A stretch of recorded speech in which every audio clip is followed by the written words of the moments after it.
शर्मा जी सुबह से 3 कप चाय पी चुके और कम से कम 10 बार लड़के को डांट चुके हैं कि जल्दी से लड़की के घर जाने के लिए।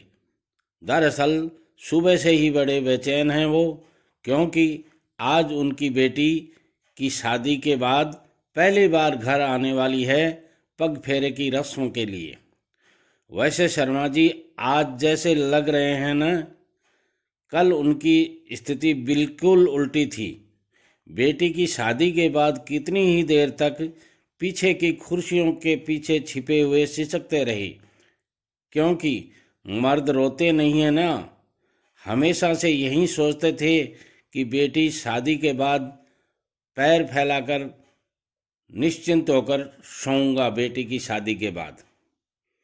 दरअसल पिछले 6 महीने से जब से कोई लड़की का रिश्ता पक्का हुआ था, एक पल का भी कहाँ चैन आ पाया था। रिश्ता ही क्यों, बल्कि तब से जब से उन्हें ये महसूस हुआ कि अब उनकी बेटी बड़ी हो गई है और उन्हें उसकी शादी जल्द ही करनी है और उसके लिए लड़का देखने का समय आ गया है। पहले तो बेचारे इसी चिंता में रहे कि कोई अच्छा लड़का मिल जाए बिना दहेज की मांग वाला। आज के समय में अच्छा लड़का और वो भी बिना दहेज, ये तो एक सपना सा ही है। पर खुशकिस्मती से उन्हें ऐसा लड़का मिल भी गया, लेकिन समाज को दिखाने का जो चलन है उसके हिसाब का खर्चा भी तो चाहिए, जिसमें किसी को मिलना मिलाना कुछ नहीं होता है, बस पैसा बर्बाद करना है। फिर उसके लिए चाहे रिश्तेदारों से मांगना ही क्यों ना पड़े, जो पहले ही से इस बात से सहमे हुए हैं कि ये सोचकर कि अरे उनकी बेटी तो बड़ी हो गई है, शादी के लिए कोई मदद ना मांग लें, इसलिए उनसे पहले से ही दूरी बना लेते हैं। मेल तो बेटे वालों से मेल रखो, क्योंकि उनके बेटे की शादी में रिश्तेदारों के लिए कुछ तो आएगा ही, या फिर बैंक से कर्ज लेना पड़े जिसे चुकाने के लिए शायद बची हुई उम्र भी कम पड़ जाए। कोई उपाय नहीं तो घर को गिरवी रखकर पैसे ले लो, मतलब दिखावे के लिए सब कुछ करो, चाहे परिणाम जो भी भुगतने पड़े। पैसे का जुगाड़ होने के बाद उसका सही इस्तेमाल करने की चिंता में शर्मा जी और उनकी धर्मपत्नी पिछले 6 महीनों से रात को सो भी नहीं पा रहे थे। शर्मा जी इन मसलों पर अधिकतर खामोश रहते थे, पर उनकी पत्नी सोचती थी कि शायद कुछ बातें करें तो चिंता कम हो।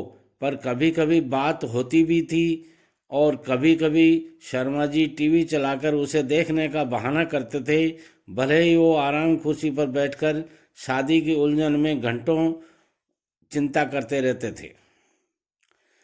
शादी का दिन भी आ ही गया। शादी में इतना खर्च करने वाले शर्मा जी ने अपने लिए शादी में पहनने के लिए अपना पुराना सूट ही चुना, क्योंकि उनके हिसाब से उनके कपड़े कौन देखेगा। और भी बहुत कुछ है देखने को। घर में तरह तरह के पकवान बने हैं, पर शर्मा जी को कुछ खा नहीं सकते, क्योंकि सुबह से व्रत है, कन्यादान जो करना है, डायबिटीज़ के मरीज अलग से हैं और अपनी दवाई लेना तो भूल ही गए। लड़की ने अलार्म लगाया हुआ था, ना पापा को एक गिलास दूध दे करके इस शर्त पर दिया कि दवाई आई हुई है और 10 मिनट में वो आपको दवाई लेनी पड़ेगी। शाम होने लगी और शर्मा जी की घबराहट बढ़ रही थी। रह रहकर माथे पर फरवरी के महीने में भी पसीना आ रहा था। बारात द्वार पर आ चुकी थी और शादी स्थल लाइट से जगमगा रहा था। जैसे बाजे की आवाज़ तेज आनी शुरू हुई, घबराहट भी बढ़नी शुरू हो गई, जैसे जीवन का ये पहला और आखिरी इम्तिहान हो और अगर कोई कमी रह गई तो इसकी भरपाई मुश्किल है। आखिरकार बारात आ गई। मेहमानों की संख्या देखकर ही उनके हाथ पांव फूल गए। धीरे से अपने घर के लोगों और रिश्तेदारों के बीच गए और निवेदन करके आए कि कृपया बारात के बाद खाने जाएं, इज्जत का सवाल है।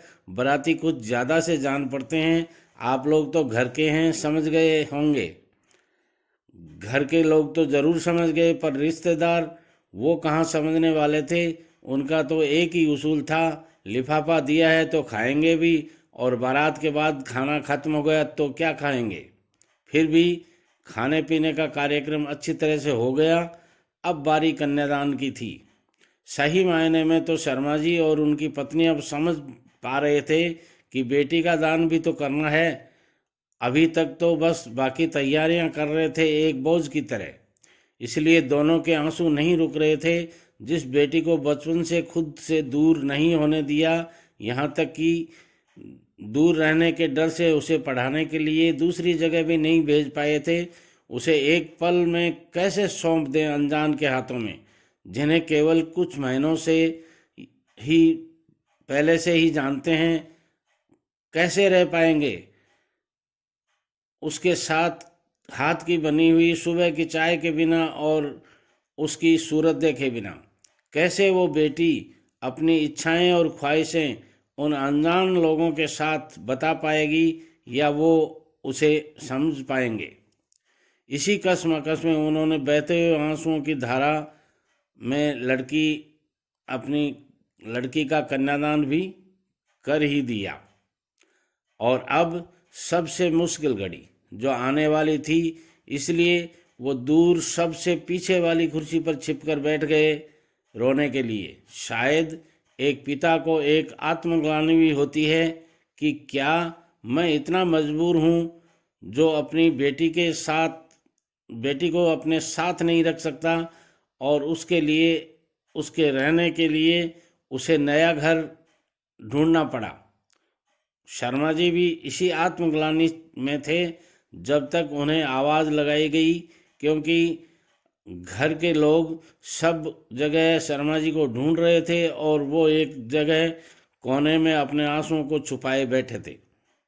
अब विदाई की घड़ी आ चुकी थी और लड़की अपने पापा से एक बार गले मिलना चाहती थी, पर शर्मा जी ने इस डर से कहीं गले लगने से उनका नियंत्रण ना खो जाए, लड़की के सर पर हाथ रखकर वहाँ से जैसे ही मुड़ने लगे, लड़की ने उन्हें जोर से खींच लिया।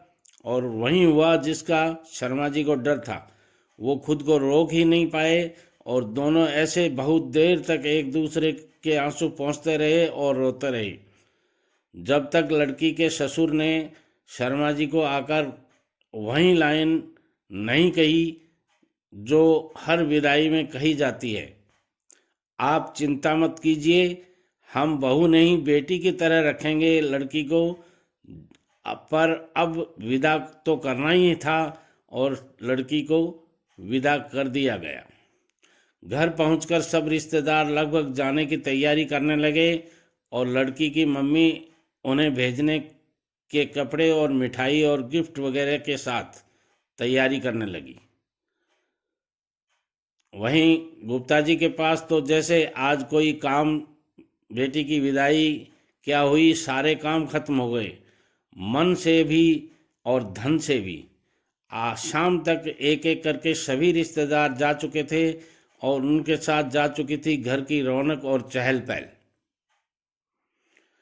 अब तो घर जैसे भाएं भाएं करके खाने को आ रहा था। घर में बाकी के लोग भी तो हैं, बेटा भी है और छोटी बेटी अनु भी है, पर आंखें तो बस बड़ी लड़की की ढूंढ रही हैं। रात होते होते सारी भावनाएं फिर से आंखों में आ गई। पहले सोचा बेटी को फ़ोन करके कर लूं, पर ये सोचकर रह गए कि वो कहाँ नए घर में रीति रिवाजों में लगी होगी और बात करने की स्थिति में भी होगी या नहीं होगी। और फिर अगर उसे एहसास भी हो गया कि अपने पापा की हालत का, तो वो बेवजह परेशान हो जाएगी। इसी उलझन में रात के खाने का समय हो गया, लेकिन अब भूख कहाँ थी और किसे थी। बड़ी मुश्किल से एक दो रोटी खा पाए, वो भी लड़की को फ़ोन करने के बताने के लिए। इसी डर से उन्होंने वो खाना भी खाया जो अपनी पत्नी ने उन्हें दिया।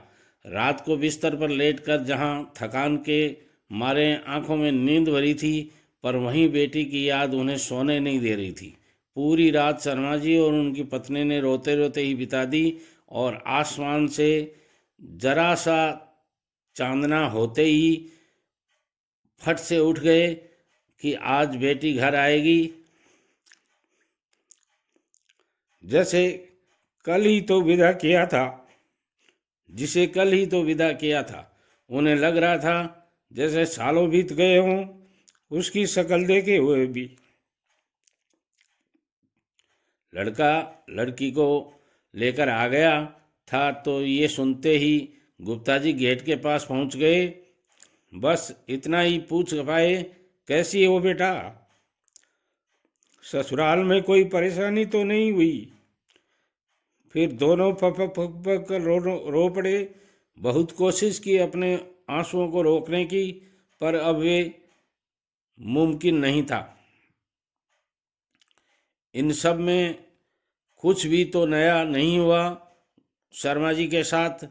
ऐसा तो शायद हर बेटी के पिता के साथ होता है, पर उन माँ बाप का क्या बीती होगी जो इन सब के बाद भी अपनी बेटी को खुश ना देख पाए हों, या उसे दहेज जैसी चीज़ों के लिए रोता पीटता हुआ देखते हों। पहले मुझे लगता था कि शायद शादी अगर सबसे मुश्किल लड़की के लिए होती है, पर अब लगता है कि कितनी गलत था मैं। सबसे मुश्किल तो ये उन माँ बाप के लिए होती है जिसकी बेटी भी गई और घर से दौलत भी गई, और शायद हिस्से में कुछ आया भी तो वह है कर्ज जो उन्होंने अपनी बेटी की शादी के लिए लिया है। और वो दुख, वो चिंता, वो तड़प, वो एहसास जिसे वो कोई कोई और नहीं समझ सकता। क्योंकि अगर कोई कहे, मुझसे कहे अपने बेटे को एक दिन के लिए खुद से दूर करने के लिए, तो मुझ पर क्या बीतेगी। और लड़की को तो सदा के लिए दूर किया है। जय श्री कृष्णा।